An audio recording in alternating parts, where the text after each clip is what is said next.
Welcome back in my YouTube channel Anka education hub और मैं हूं पूनम कौशिक। तो चलिए स्टार्ट करते हैं हमारी सीडीपी की क्लास को। आज का जो बच्चों हमारा लेक्चर होने वाला है वो बहुत इंपॉर्टेंट टॉपिक है। आज हम लोग अपना जो व्यवहारवादी अधिगम के जो सिद्धांत हैं उसमें हम एडविन रे गुथरी को पढ़ने वाले हैं। ठीक है, तो हमारे जो टॉपिक का नाम है आज का वो है एडविन रे गुथरी। एडविन रे गुथरी की जो थ्योरी है वो अधिगम में बहुत इंपॉर्टेंट है और हर जो भी सीटेट का एग्जाम है या टीचिंग का एग्जाम है हर बार एक दो क्वेश्चन पूछे जा रहे हैं। इनकी बुक का नाम पूछा जाता है, इन्होंने कहाँ किस पर प्रयोग किया, किस प्रकार से प्रयोग किया या इनकी थ्योरी किस प्रकार से अधिगम में काम करती है, सारी चीजें एग्जाम में हमसे पूछा जाता है। ठीक है, तो फटाफट से हम देखेंगे एडविन रे गुथरी। मैंने यहाँ पर इनका हिंदी नेम और इंग्लिश नेम दोनों लिख दिया है क्योंकि बच्चे कई बार स्पेलिंग्स में मिस्टेक करते हैं। ठीक है, तो आप अपने नोट्स प्रॉपरली बनाइए, इंग्लिश के साथ बनाइए। आप भले ही हिंदी मीडियम से पढ़े हुए हैं लेकिन आप कोशिश कीजिए कि शब्दों को इंग्लिश में भी समझने का प्रयास करें, क्योंकि बच्चों मेरा कहने का मतलब इसलिए है ये चीजें कि क्या होता है एग्जाम में कि हम हिंदी के शब्दों को पढ़ लेते हैं लेकिन जब क्वेश्चन आता है हमारे सामने तो उसी हिंदी शब्द को वो लोग इंग्लिश से रिलेटेड वर्ड बना देते हैं और अगर हमने वो वर्ड पढ़ा हुआ नहीं होता है तो आता हुआ क्वेश्चन भी हमारा गलत हो जाता है। ठीक है, तो इसलिए आप इंग्लिश के वर्ड्स को भी अपनी रेगुलर वोकैबुलरी में उनको जोड़िए। ठीक है, चलिए फटाफट स्टार्ट कर लेते हैं एडविन रे गुथरी।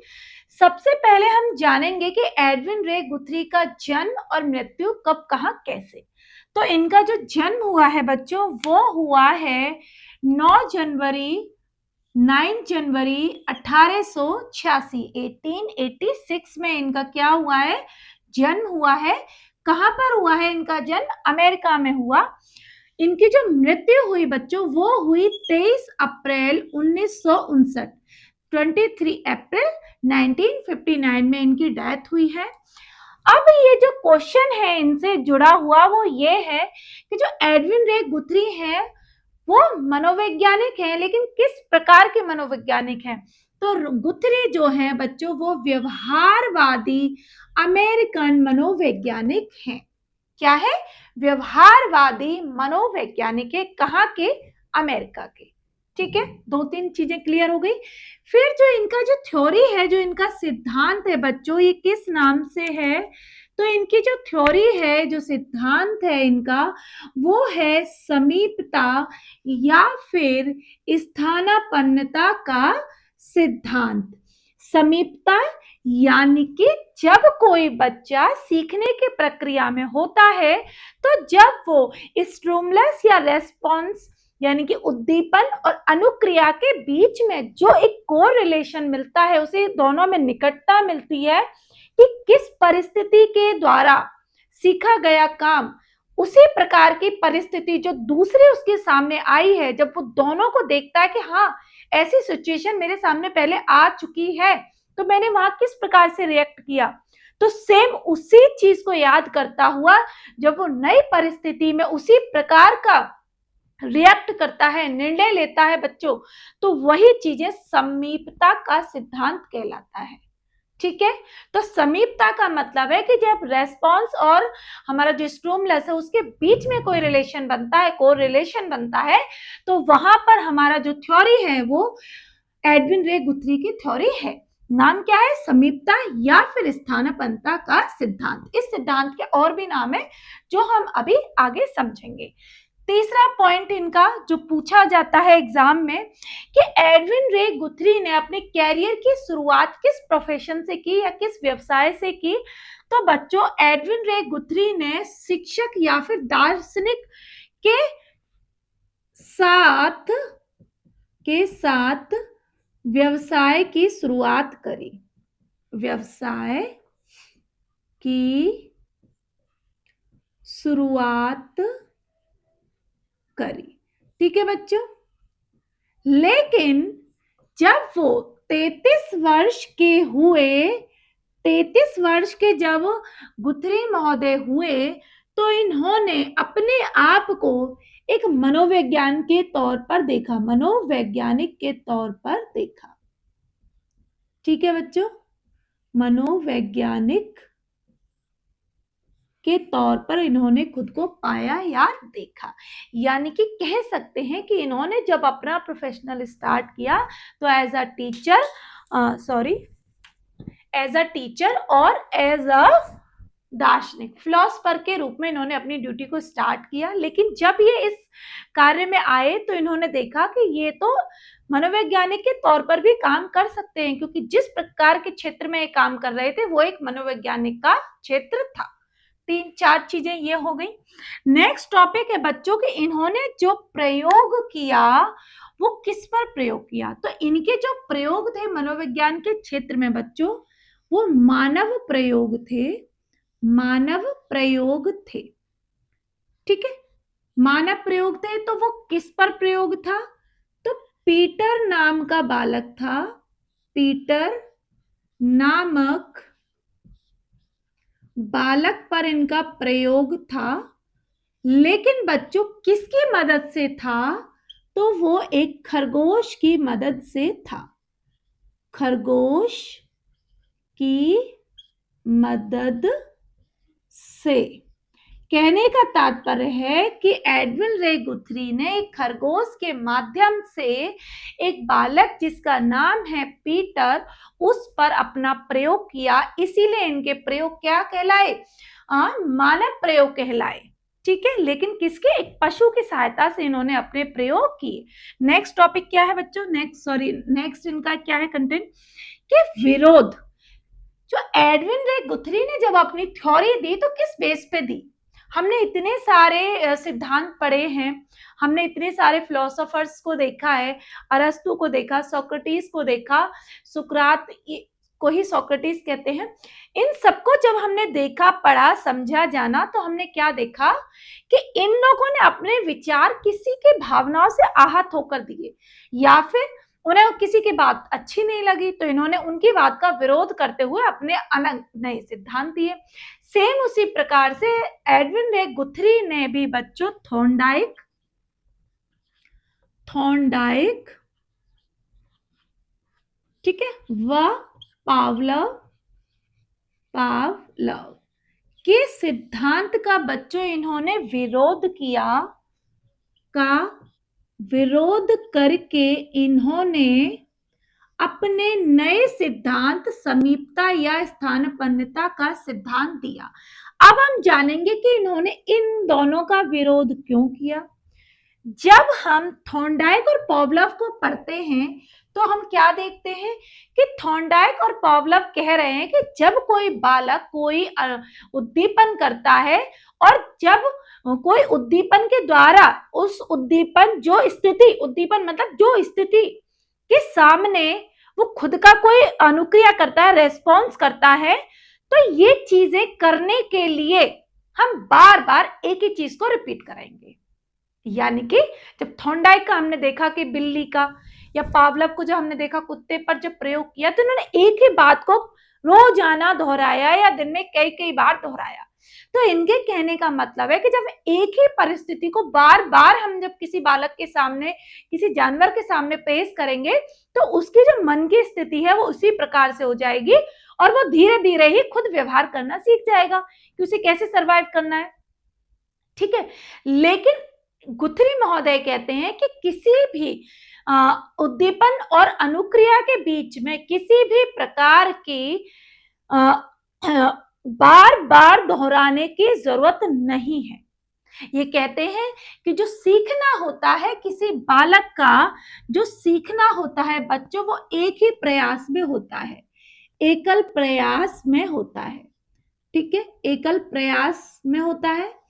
तो इसीलिए इनका जो ये सिद्धांत है समीपता का सिद्धांत बच्चों, इसे एकल प्रयास के सिद्धांत के नाम से भी जाना जाता है। इनका कहने का मतलब है कि अगर आपने बच्चे को 1 to 10 एक बार में काउंटिंग सिखाई है और आपने उसको अच्छे से रिवीजन करवा दिया है तो वो बालक एक ही बार में सीख जाएगा।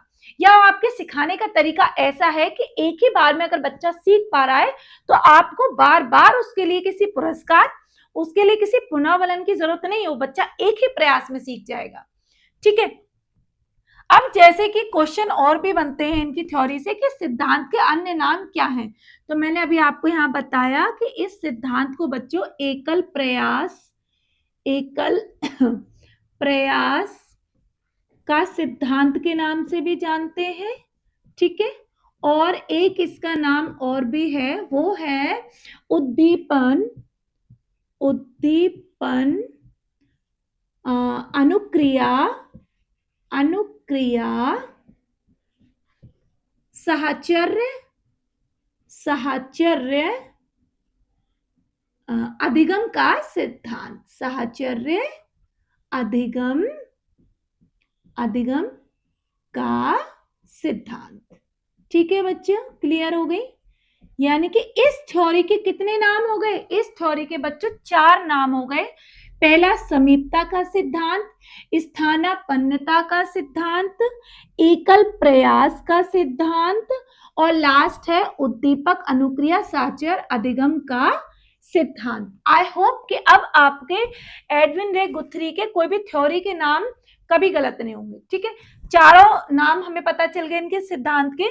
अब इन्होंने पुनर्बलन व पुरस्कार के साथ क्या किया, तो इन्होंने अपनी इस थ्योरी में बच्चों इन पुरस्कार और पुनर्बलन का विरोध किया। इन्होंने कहा कि जब बच्चा पहले ही प्रयास में सीख जा रहा है, पहले ही प्रयास में वो अधिगम कर पा रहा है, तो उसको किसी पुरस्कार या पुनर्बलन की जरूरत ही नहीं है।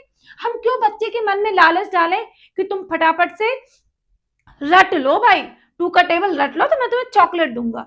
हम बच्चे को समझाने पर जोर नहीं दे रहे, हम बच्चे को रटंत विद्या पर जोर दे रहे हैं। हम बच्चे को बार बार अनुक्रिया करवाए जा रहे हैं, तो क्या होगा, उसके दिमाग में फिट हो गई वो चीजें। लेकिन भले उसको ना पता हो कि 2 + 2 4 होता है, लेकिन उसको पता है 2 2 4 होता है, क्योंकि उसने वो चीज याद कर ली। समझ में आ गई बातें। तो पुरस्कार व पुनर्बलन का इन्होंने विरोध किया। गुथरी ने कहा इसकी कोई जरूरत नहीं है बच्चे को सिखाने के लिए। फिर इनकी जो बुक है, पुस्तक है बच्चों, मोस्ट इंपोर्टेंट नाम है कैट इन पजल बॉक्स, ठीक है। ये इनकी बुक का नाम है और बहुत ही मोस्ट इंपोर्टेंट है ये। हर बार एग्जाम में गुथरी का कोई क्वेश्चन बनेगा तो आप देखना, सीटेट का या यूजीसी नेट का या कोई भी सीडीपी का एग्जाम है, तो वहां पर अगर गुथरी का क्वेश्चन है तो हर बार 30 से 34 साल में क्वेश्चन रिपीट होता है कि कैट इन पजल बॉक्स में किसकी बुक है, तो बच्चों ये हमारे एडविन रे गुथरी की बुक है, ठीक है। नेक्स्ट टॉपिक है इनका कि सहयोगी कौन थे। इन्होंने जब अपना ये सिद्धांत दिया तो किसकी सहायता से दिया बच्चों, तो इनके एक साथी थे हार्टन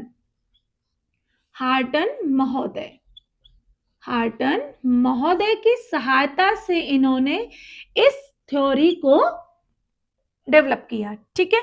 तो ये चीजें हो गई। अब हमें देखना है कि इनका जो सिद्धांत है वो किस प्रकार से काम करता है।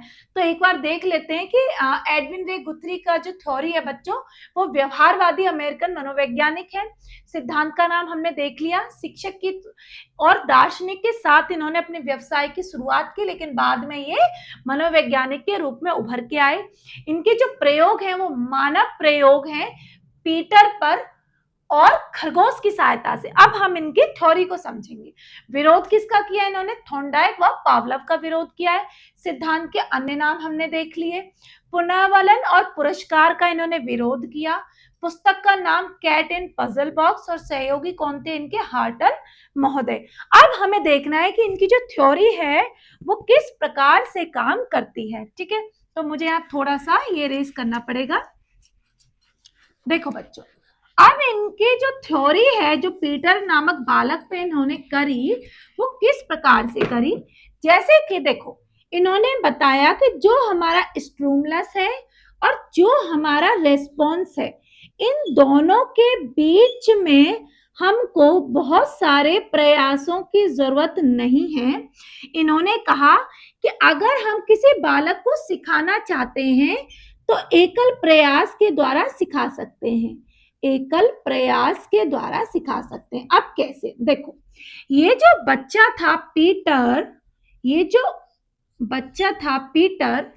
इसको जब इन्होंने एक्सपेरिमेंट किया तो इस बच्चे को खाना खाने को दिया और शुरुआत में 2-4 दिन क्या हुआ बच्चों कि जब ये बच्चा अपने मनपसंद खाना खा रहा है, मनपसंद आइटम ले रहा है, मानो पिज्जा खा रहा है, बर्गर खा रहा है, चाउमीन खा रहा है, नूडल खा रहा है, केक खा रहा है, जो भी खा रहा है XYZ, जब ये डेली जब खाना खा रहा है वॉचिंग टीवी, तो क्या हुआ कि एडविन रे गुथरी महोदय ने अचानक से इनके पास एक खरगोश छोड़ दिया।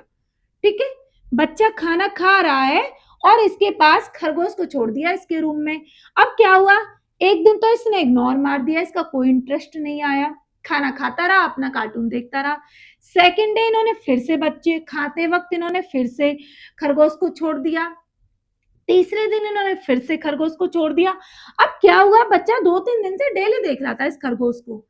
ठीक है, एक दिन क्या हुआ, तीसरे या चौथे दिन क्या हुआ बच्चों कि ये जो खरगोश जब आया तो उसकी गोद में चढ़ गया तो इसने इसको फेंका नहीं, कई दिन से उसको देख रहा था तो इसने इसको गोद में ले लिया और अपना खाना छोड़ दिया, क्योंकि उसकी पसंदीदा चीज उसे मिल रही थी खाने को, लेकिन उसने अपना खाना छोड़ दिया और उस खरगोश को गोद में ले लिया। कोई बात नहीं। नेक्स्ट डे क्या हुआ, जब वो फिर से खाना खा रहा था, टीवी देख रहा था, तो दोबारा से इन्होंने खरगोश को छोड़ा। तो जैसे ही नेक्स्ट डे जब वो खरगोश इसके सामने आया पीटर के, तो इसने क्या किया, एकदम से खड़ा हुआ और खरगोश के साथ खेलने लगा। अब तो हर दिन की यही प्रक्रिया हो गई, ये खाने पे ध्यान ना दे, टीवी पे ध्यान ना दे, खरगोश के साथ ही खेलने लगा।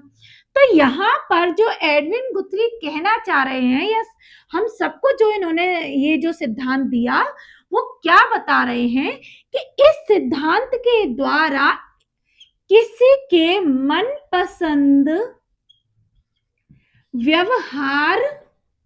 व्यवहार से हटाया जा सकता है। एक तो ये बोला इन्होंने, हटाया जा सकता है। ठीक है, दूसरी बात इन्होंने बच्चों क्या बताई कि हमें अपने उद्दीपन व व्यवहार में लालच की आवश्यकता नहीं है, जैसे कि हम थॉर्नडाइक और पावलोव के सिद्धांत में देख रहे थे कि उनको कुछ ना कुछ फीडबैक के तौर पर मिल रहा था, लेकिन यहाँ पर उसको कुछ नहीं मिल रहा था, बल्कि उसको उसकी मनपसंद चीजें ही दी जा रही थी खाने को, देखने को।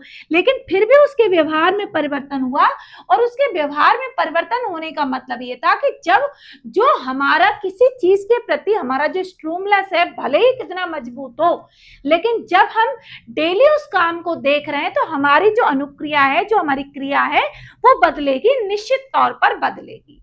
ठीक है, ये चीजें हो गई। अब इन्होंने बताया आगे, इन्होंने एडविन गुथरी ने क्या बताया बच्चों अपने सिद्धांत में कि किसी भी व्यक्ति बालक के अंदर 3 प्रकार की बुरी आदतें होती हैं, और इन्होंने उन तीनों आदतों को छुड़ाने के लिए बताया कि आप किसी भी बच्चे की, व्यक्ति की, बुजुर्ग की, अगर आप किसी गलत आदत से परेशान हैं तो आपको क्या करना है इनके अनुसार कि उस आदत का जो व्यवहार है उसको बढ़ाया जाए, उस व्यवहार को बढ़ाया जाए। कहने का मतलब, अगर किसी बच्चे को छोटी छोटी बात पर गुस्सा आता है तो आप क्या करो, उसके साथ उसी प्रकार का व्यवहार करो, उसको गुस्सा ही दिलवाओ। आप देखो 1 दिन 2 दिन वो कितना गुस्सा करेगा, तीसरे दिन वो गुस्सा करना छोड़ देगा। ठीक है, दूसरी बात इन्होंने क्या कही कि उस बच्चे के अंदर संवेगात्मक विकास को बढ़ाया जाए, संवेगात्मक विकास को बढ़ाया जाए। ठीक है बच्चों, तीसरा इन्होंने बताया कि उस बच्चे को या उस व्यक्ति को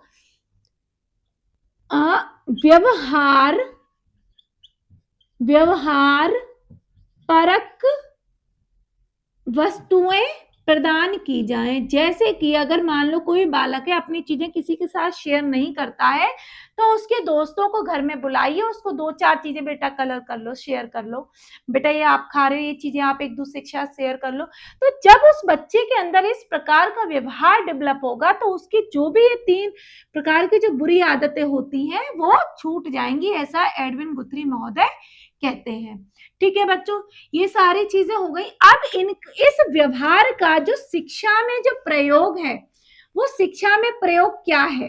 तो शैक्षिक प्रयोग क्या है बच्चों, या ये कहें शैक्षिक महत्व इस सिद्धांत का क्या है? शैक्षिक महत्व किसका? गुथ्री की थ्योरी का। तो इस थ्योरी का सबसे बड़ा जो शैक्षिक महत्व है बच्चों वो ये है कि बालक रटने की क्रिया छोड़ता है, ठीक है, और एक ही प्रयास में सीखता है, एक ही प्रयास में सीखता है।